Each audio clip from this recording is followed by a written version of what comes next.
All right, guys. Real quick video, man. Sorry to bother y'all. I wanted to talk about J.Witten. I had made a video about J.Witten since probably last year, or maybe earlier this season. I don't know. But I want to know what y'all's thoughts about him coming back for the 2018 season. Now, first thing first, I've always loved J.Witten, everything about him. His attitude, his work ethic. I can count on one hand how many times he's missed a game. His just demeanor. He's a role model on and off the field. He's a good leader. He's one of the captains of the team. He's a family guy. I've said all these things a million times about J.Witten. He's the face of the Cowboys, pretty much. He's always on commercials and, things like that. So, never got into any trouble off the field or anything. He's just always a straight up guy, Now, they interviewed him earlier, when the season was over, and the lady asked him, "Are you coming back?" Oh, first thing came out of his mouth, "Yeah, I'll be back." Oh yeah, I love this game too much. I can't see myself retiring without a ring. Now, J.Witten is he's the Dallas Cowboys leading in receptions, leading in yards, with a total of receptions with a total of 1152, yards 12,448. That gives him a 10.8 average. Let's see, 68 touchdowns total. That should be a free ticket to the Hall of Fame. No doubt about it. No question about it. Now, the only thing that's missing in all those stats and things is a Super Bowl ring. I wish he could have at least a Super Bowl ring. Now, he said he wants to retire without a Super Bowl ring, and I can understand that. I feel him on that one. Who wants to retire without one? You don't play this game, day in and day out for nothing. You want to go down in history as a Super Bowl, as being the greatest team at least one year, And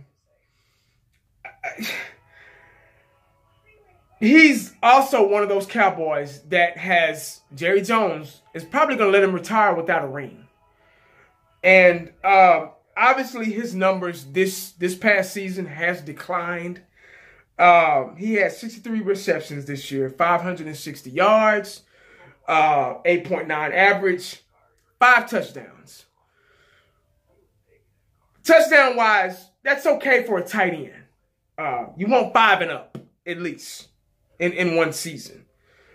Now, with the year we had last year, I can't blame the decline all on him. I don't know if I can put it on him and his age or the scheme that we had. Our offense was so predictable. I mean, my 8-year-old could predict what we were going to do next on the offensive side of the ball.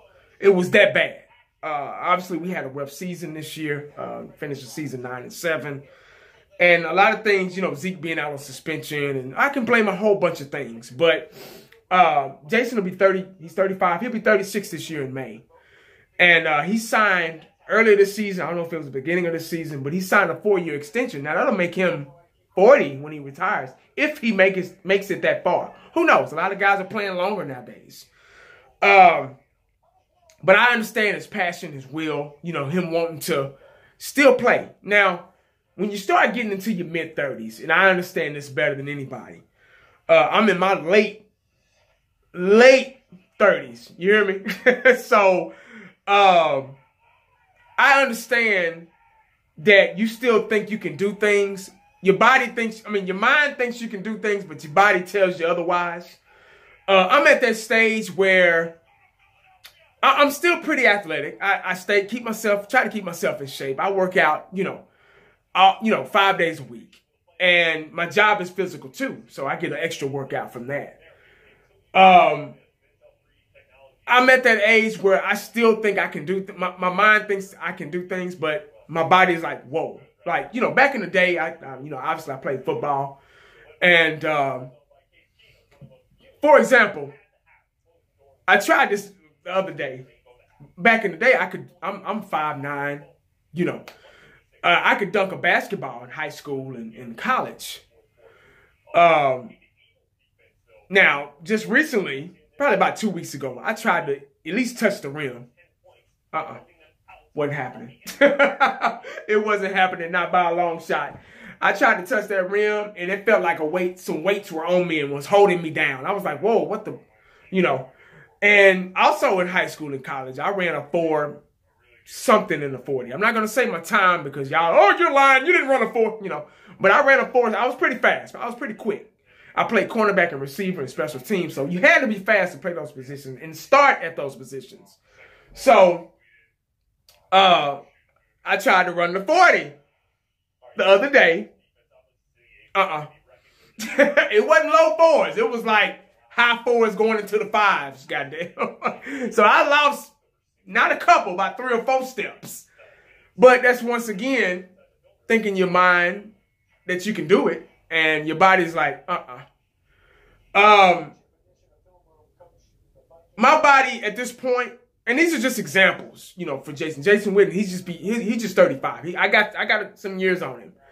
But my body's at a point where if I keep going, you know, moving, I'm good. But if I sit down, oh, it's over.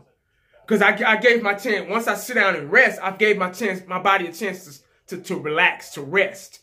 And if I get up again and try to do the same thing I was doing, I'm like, oh, okay, I got to get back in, you know. Kind of like your car been sitting. You just can't get in your car. If it's cold outside, you can't just get in your car and drive off. You got to start and let it warm up a little bit and then go. Let that heat, you know, so you feel that heat. Let that oil and stuff get lubricated in there and those pistons and all that stuff. But anyway, that's kind of where I'm at. You get what I'm saying? As long as I keep moving, I'm good. But if I sit down, and I'm no good. Now, J.Witten is lucky that he plays a safe position. Tight end is a safe position. You can do 5 yards and 10 yards, maybe a little 10-yard post, you know, to the sideline or something, or, you know, or you're blocking, or you're doing. It's a safe position. You're basically a lineman, you know, going out for a pass. He doesn't get the ball every down, so I'm thinking that I would like to see him come back as far as the leadership standpoint. Because every locker room needs the old dog in there to show them the ropes, you know, for guidance, if you will, like parents, you know, because these are kids coming in, like Chidobe and all these guys. These are babies, you know, they early 20s, you know, they still wet behind the ears, so they need to know how to act on and off the field, and they need that, you know. And J.Witten can still be productive if using correctly. Now, like I said, I was blaming it on the scheme. I believe the scheme and the off balance and the lack of rhythm this year, you know, with Zeke being out, like I just said, kind of altered his, you know, attributes and things like that, and his, you know, getting the ball more often. Hell, Dak didn't have time. I mean, our line was beat up this year. Guys were hurt. Tyron Smith was off and on, and you know, we got a new right guard, and, you know, Lyle Collins is a new end on the, you know, new tackle on that end or whatever. And everybody was still trying to figure it out. And Zeke played at the beginning of the season, and we lost him at the end of the season, you know, all that shenanigans on and off the field. And just, you know, we were all over the place this year. You know, there's no way we could have made it to the playoffs being out of sync, out of rhythm. Obviously, last year was a better year. But back to what I was saying, I think he can still be productive, you know, in a double tight end set. Now, when Rico Gathers comes back in the mix, I believe a lot of the slack will be taken off, and he'll be able to be a little bit more productive, because I think Rico Gathers, you know, he was a beast mode in the preseason last year. He was unstoppable, unguardable pretty much. I believe he has the size and the tools to take over the tight end position. I don't know. I would start him, depending on how he does in the preseason, you know, with the concussion protocol and everything, and obviously his work ethic and everything on the field.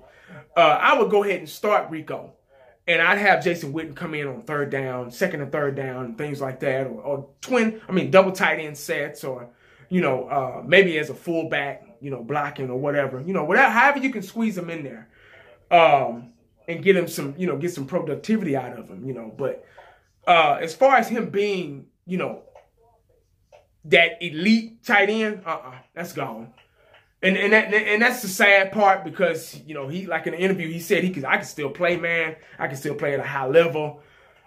Yeah, but no. You get what I'm saying? It's just like Jordan. When Jordan came back, you got to twist your game a little bit. Jordan came back to the Washington Wizards, and he had to switch his game up a little bit. He was all about the fadeaway, and he used this instead of, flying in the air like LeBron and, shit, you might fuck around and roll an ankle or something, and that's it, So he had to kind of switch his game up a little bit and play smarter, and that's what J.Witten needs to do. Play a lot smarter than, he got some holding calls last season, too, so we need to work on that, too. If you're going to come back, you can't come back holding, goddammit. We need you smart, because you've been here for years. You're going into your 15th, 16th season, so shouldn't be any more penalties out of you. But anyway, that's all I got, guys. Tell me what y'all think about J.Witten and him coming back. I think one more year.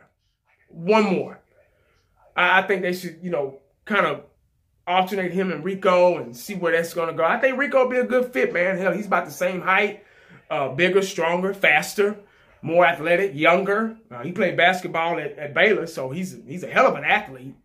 So he can go jump up and get that ball, and he'll be an unstoppable force, I'm telling you. But that's all I got, man. Hey, man, y'all remember what I said? Make sure you stay prayed up because you never know what the day is going to bring you. Thanks for watching. Holla back. I'm out.